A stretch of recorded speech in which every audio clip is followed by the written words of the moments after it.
they win the NFC South.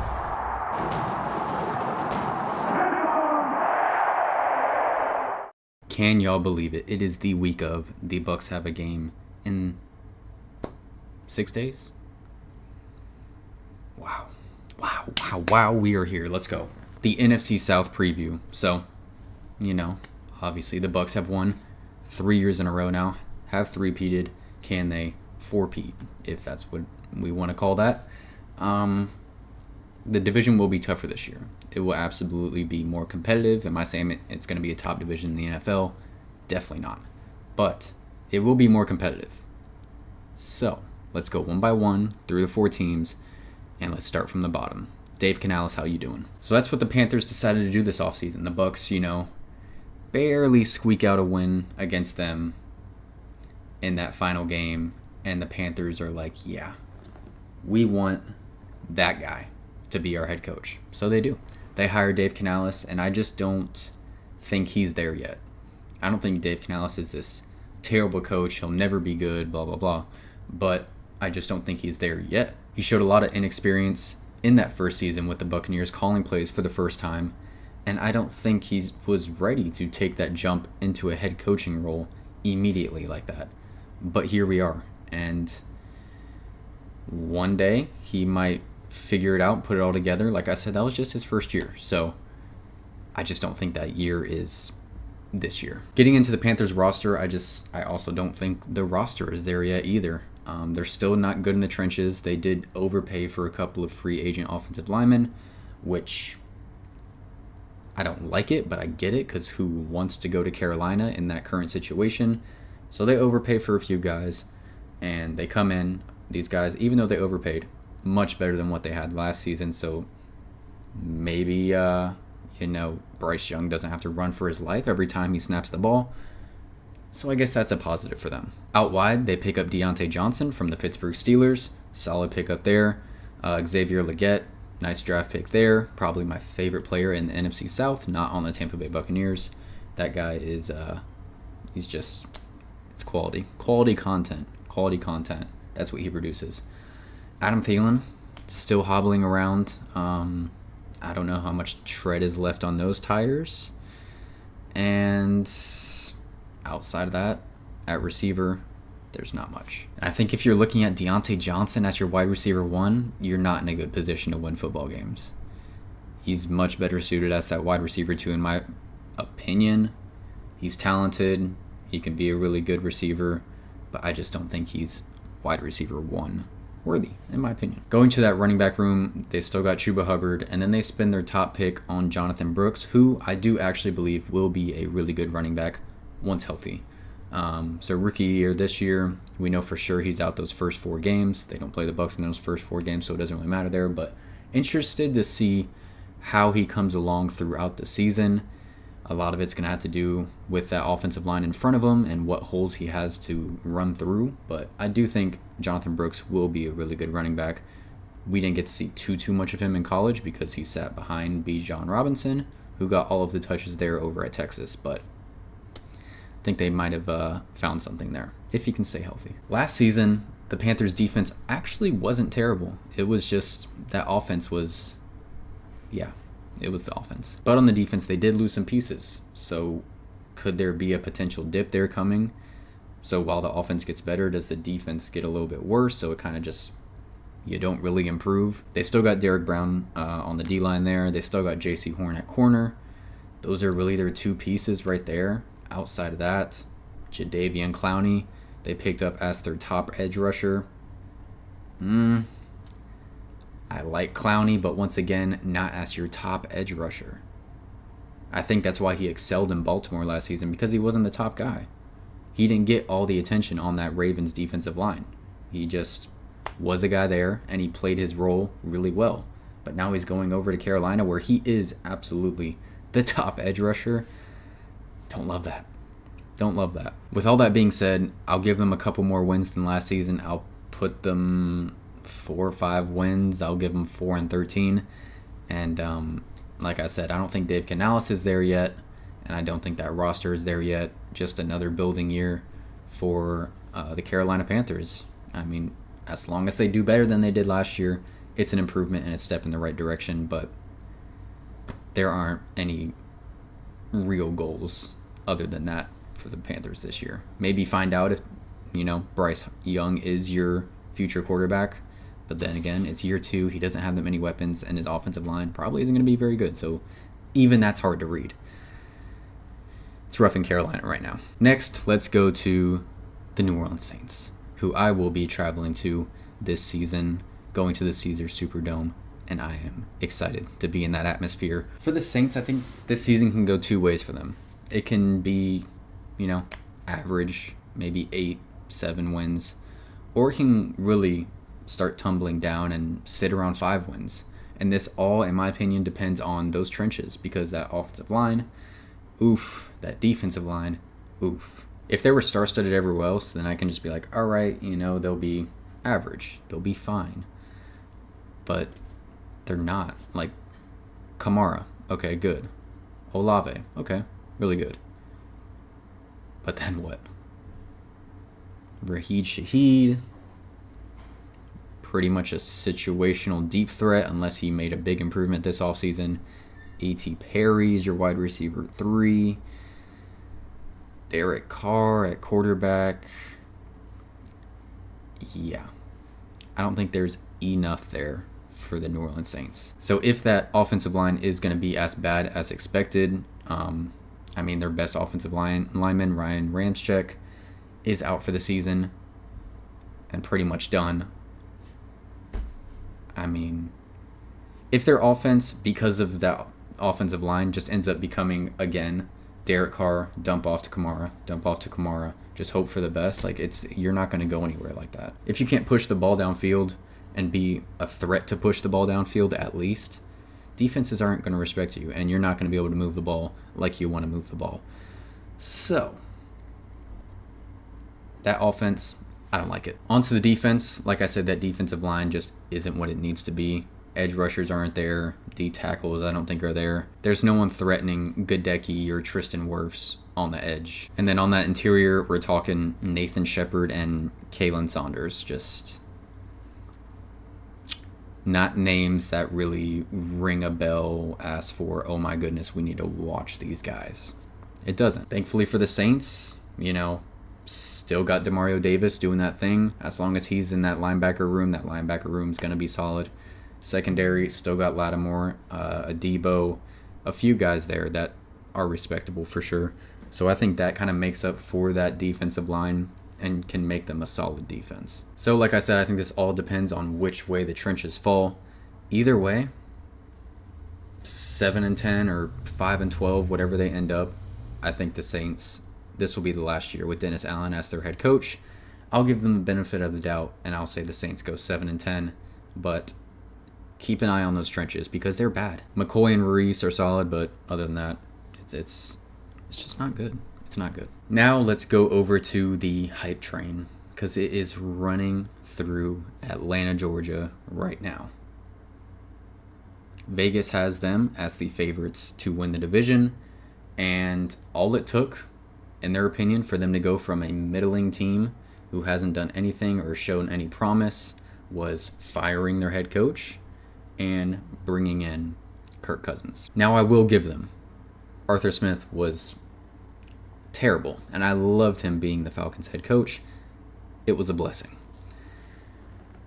Kirk Cousins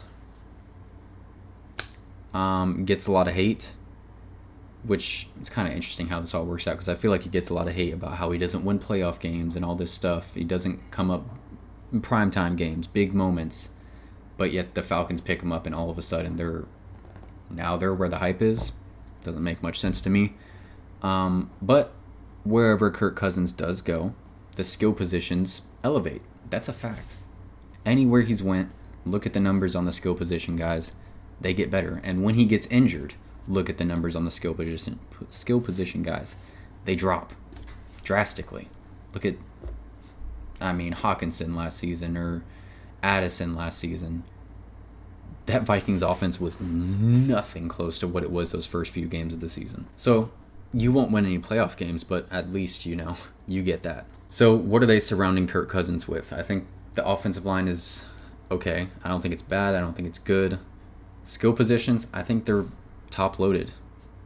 Bijan Robinson is a monster. He's a monster. Drake London, good receiver. I don't think we've truly been able to see Drake London yet because of the quarterback situation. Now they got Kirk Cousins there, who, as I said, pretty much always elevates everyone around him. Wide receiver 2, Darnell Mooney. Wide receiver 3, no disrespect, he's from Tampa, went to Sickles, but Ray McLeod. I mean, that's your wide receiver 2 and 3. That's who we're hyping up to be one of the best offenses in the NFL. Like, I really don't get where it's coming from. I do know where it's coming from, but let's look at like who we had for a time in Minnesota. Dalvin Cook, who in his prime is on the same level as what Bijan Robinson is right now. Justin Jefferson, a level way above Drake London.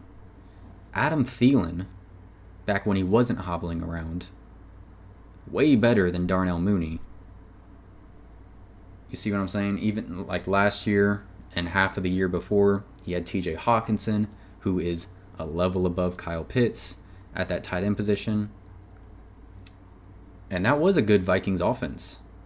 But it wasn't enough to like make them one of the best teams in the NFL and just carry their defense to heights in the playoffs. Like, so if we weren't calling that for the Vikings, why are we calling that for the Falcons? I don't get it. Onto their defense, a month ago I would have said this defense is hot garbage for the Atlanta Falcons. Jesse Bates and Terrell. Those are the names on that defense. And they're both in the secondary. So what's going on in that linebacker and what's going on in that defensive line? They're going in for it. They are going for it, and you got to respect that. Matthew Judon, they pick up from the New England Patriots. Huge pickup for them to give them a, fierce pass rusher. Because they needed it badly. So Matthew Judon, that's a really big deal that they do pick him up. Then, opposite Jesse Bates, they pick up Justin Simmons from the Denver Broncos. Another big deal. I mean, I probably would have liked them to go another D lineman or middle linebacker. Or based on what was available, they go Justin Simmons. Very talented and an extremely good safety duo. Both of those guys are probably in the top 10 NFL safeties, so having them both in the same safety group is pretty dangerous, but I don't think that takes them to, now they're a good defense. I think it takes them from hot garbage to now they're an average defense. So with what I do think will be a good offense, not a great offense that will take them to some crazy heights that they haven't seen in a while, I'll sit them at 10-7. So flip their record from last year. Last year they went 7-10. Now I'll say they'll go 10-7. Should get them into the playoffs, wild card, whatever it may be. But I do not see this huge hype train for the Falcons. Yes, they'll be better. Yes, the offense will take a huge step because it was not good at all under Arthur Smith, Desmond Ridder. But to just automatically place them at the top of the NFC South without seeing any of it yet. New head coach, new coordinator, new quarterback, and we're just claiming, yeah, they got it. So now let's go to the Bucs and sell this side because that's the competition right there. Let's be honest. It's Bucs, Falcons. That's the competition for your NFC South. I don't think the Saints are going to be competitive enough, and the Panthers just aren't there. So let's, spoke on the Falcons, and now let's speak on the Bucs. So we know the Bucs story. Last offseason, Tom Brady retires, and the Bucs have to pay off that credit card. They can't make very many moves to build the team back up because they're paying off that Tom Brady credit card. So they bring in Baker Mayfield, cheap deal, and you're seeing Bucs mock drafts, like way too early mock drafts of them selecting Caleb Williams because they thought the Bucs were going to be that bad. They were projecting 4 wins on the season, like terrible. They said Brady's gone, the Bucs are going to be done. Their run is over, but no. The culture stayed. What Arians and Brady built has stayed. They bring in Baker Mayfield, has a really good year, 28-10. Mike Evans balls, Rachaad White balls, everyone balls. Enough to the point where the Panthers steal their offensive coordinator who only called plays for that 1 year, make the playoffs, win the division for the 3rd year in a row, stomp the Eagles in the wild card, go play the Lions in Detroit, competitive game, they lose. But now, Vegas has them at a 7.5 win total. So what happened in the offseason for the Bucs to take that drop? Let's talk about the offseason. They re-sign everyone. Baker's back, Mike Evans is back, Levante David is back. The massive amount of rookies that got playing time last year, because I said they had to pay off that Tom Brady credit card so they couldn't sign nice free agents. Ton of rookies playing last year. With all that playing time, they should elevate. They should take another step in their year 2, which is this season. Then on top of that, they did have some money to move around this year, and they made some moves. So let's speak about those additions and what were the Bucs' biggest holes last season. 1, let's go interior offensive line. Baker consistently had pressure in his face, and then Rachaad White never had room up the middle to really run the ball like we know Rachaad White can. Despite the fact that we continue to run up the middle, thanks Dave Canales, it never got anywhere. So the Bucs used their first-round pick on the top center prospect over the last few years, Graham Barton. I think in preseason we've already seen the talent and the athleticism that's there. That's an immediate upgrade to that interior offensive line. And next to him, Cody Mauch is going into his 2nd year. He's put on some size. That should be another upgrade. That is an upgrade to the interior offensive line and the offensive line as a whole. Edge rusher, another hole that needed to be filled last season, and they go and use their 2nd-round pick on Chris Braswell, the guy who had the most pressures in the SEC all of last season in college football. You know, addressing needs. That's what Jason Light does, and that's what they do with Chris Braswell.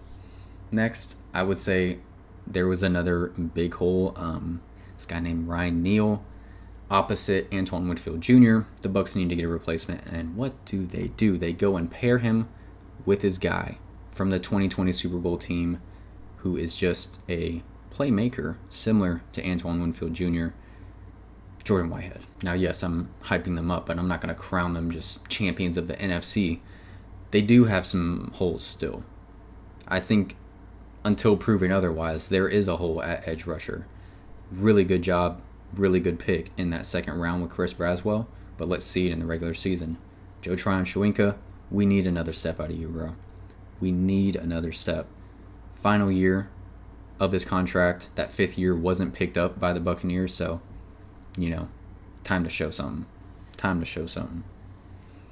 And then corner, I would say there's somewhat of a concern or mystery there. Jamel Dean has been sort of inconsistent, often gets injured. And then opposite of him, it's Zion McCollum, who is going to be, while talented, a first-year starter. So we can't just claim or crown this corner group until we see it. And then their schedule is pretty tough outside of the division. So they play all 4 teams from those championship games last year. So Lions, 49ers, Chiefs, Ravens. They also play the Eagles. It's a tough schedule. I will slot the Bucs 1 game ahead of the Falcons at 11-6, but I will say I would not be surprised if they end up being tied with the Falcons and it ends up coming down to a tiebreaker to decide who wins the NFC South in 2024. So I feel like the general consensus outside of Tampa is that the Falcons are going to win the division. The Bucs will be 2nd. I'm saying I think the Bucs might win by a game, or it'll be tied, similar to last season, how it was tied with the Saints. Both teams were at 9-8. The Bucs had the tiebreaker, though, and went to the playoffs. This year, I think the same. Bucs and Falcons might be tied. The Bucs go to the playoffs, or the Bucs may just have one more win than the Falcons. But let me know what you guys think down in the comments below. Drop some records down below if you want to really put your stamp on things. So thank you guys so much for watching. Please like and subscribe if you haven't already. Go Bucs. Y'all have a blessed one. And see y'all Sunday.